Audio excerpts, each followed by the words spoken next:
Hari ini kita mau storing ya bro, untuk melakukan pengecekan pada unit kendaraan. Tadi barusan customer telepon ke bengkel kita untuk dilakukan pengecekan pada unit kendaraannya, yang katanya pistonnya macet. Kita juga sedikit bertanya ya, kenapa pistonnya macet. Apakah sebelumnya ada kendala di mesin? Kita juga kurang tahu. Nanti selebihnya atau selengkapnya kita lakukan pada saat kita sudah sampai di kediaman beliau untuk melakukan pengecekan pada unitnya. Katanya unitnya itu adalah Daihatsu Xenia, cuma kurang tahu Xenia tipe apa ya, nanti kita cek aja di lokasi. Oke, kita sudah sampai di kediaman beliau. Ini unit kendaraannya yaitu Xenia tipe yang 1000 cc ya. Jadi setelah kita lakukan pengecekan ya, ternyata itu timing belnya itu mau putus nih, tinggal dikit, hanya sisa sedikit saja ya, timing belnya putus.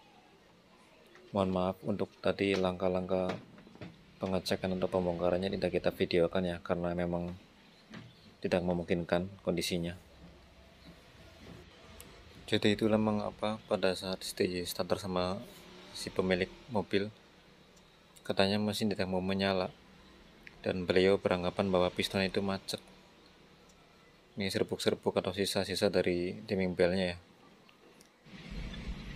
Jadi kita udah minta izin ya bro untuk dilakukan derek ke bengkel kita, dan beliau mengizinkan untuk diderek dan mengamanahkan kepada kita untuk melakukan untuk pergantian timing belnya, dan juga untuk servis berkala, pergantian oli mesin, oli gardan, dan oli transmisi ya bro, lengkap semuanya. Jadi kita akan bawa atau derek ke bengkel karena tadi tidak memungkinkan untuk pengerjaan di lokasi.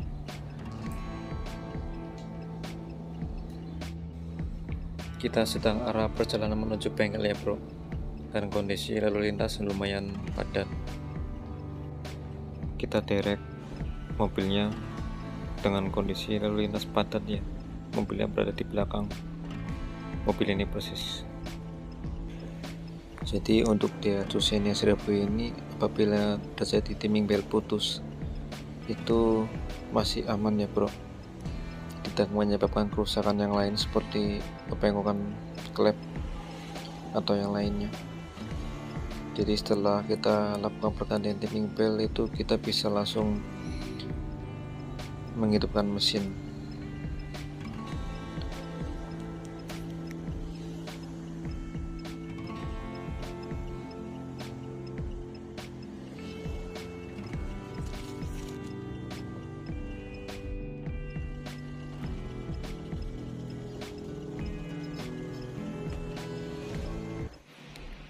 Oke, kita sudah sampai di bengkel ya, dan kita akan langsung saja lakukan pengerjaannya atau pergantian timing belnya, dan juga servis berkala serta pergantian oli mesin, oli transmisi, dan oli gardan sesuai amanah dari beliau. Nanti kita bersihkan dulu untuk bekas-bekas serpian dari timing belnya ya. Kita bersihkan dulu semuanya, nanti kita semprot.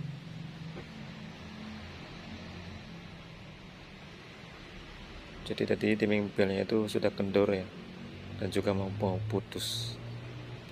Makanya tadi kita bisa memutarkan mesin pada saat kita starter.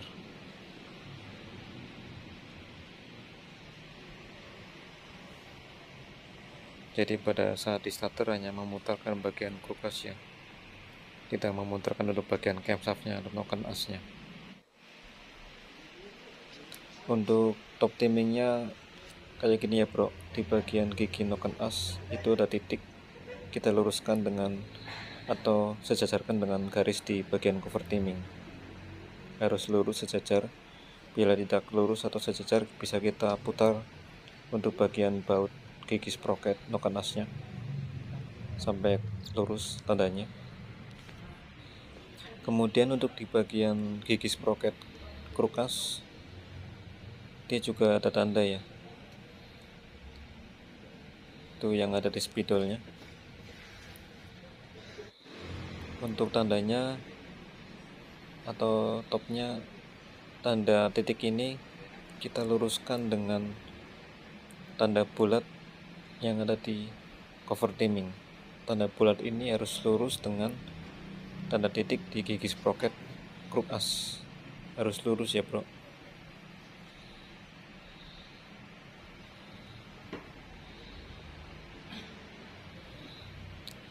Jadi itulah tanda top timingnya. Kalau teman-teman belum yakin, bisa kita masukkan obeng yang panjang, kita masukkan di busi atau silinder nomor 1.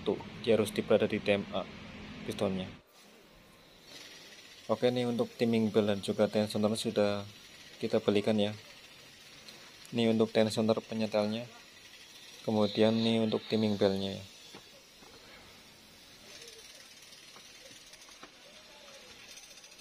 Tinggal kita lakukan pemasangan timing belt dan juga tensionernya.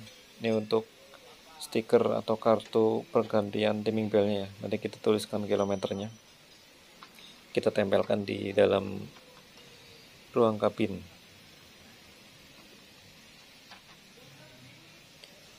Kita pasang sesuai dengan tanda top yang tadi kita kasih tahu ya.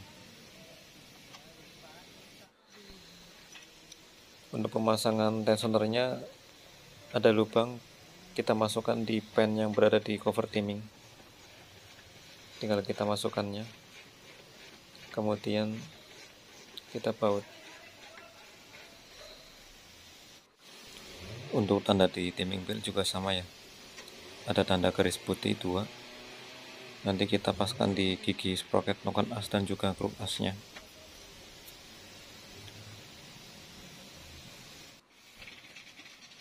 Oke bro, untuk timing beltnya sudah terpasang ya, sesuai dengan tandanya. Untuk pengencangan tensionernya bisa teman-teman gunakan obeng min atau sejenisnya untuk mencongkel tensioner supaya kencang dan juga mendorong timing belt. Ini untuk tandanya sudah lurus ya, di bagian gigi sprocket noken as sudah sejajar lurus. Ini untuk kekencangan timing beltnya segini aja, karena nanti kalau kekencangan biasanya timbul suara bunyi ya pada saat kita nyalakan mesin. Kemudian tadi ada tambahan untuk di bagian kaki yaitu karet support ya, karet support kanan kiri, karena tadi sudah oblak saat kita melakukan cek. Untuk oli sudah kita ganti semuanya dan juga joint up, tinggal kita rapikan untuk timing beltnya. Kita cek lagi ya untuk tandanya, di bagian gigi kruk as sudah pas. Kita cek lagi pada saat timing belt sudah terpasang ya, takutnya bergeser. Kemudian kita putar untuk memastikan mekanisme katup berjalan dengan baik. Bila tidak ada keanehan atau macet atau apapun, lancar, bisa kita rapikan ya untuk cover timing beltnya. Kemudian lanjut pemasangan fan beltnya, fan belt AC dan juga fan belt alternator.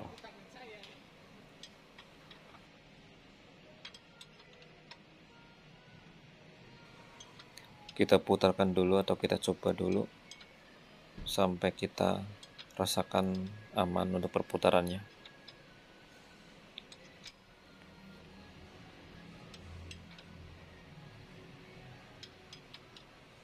Oke, sudah kita pastikan aman ya. Oke bro, semuanya sudah kita rapikan dan mesin sudah nyala ya, halus.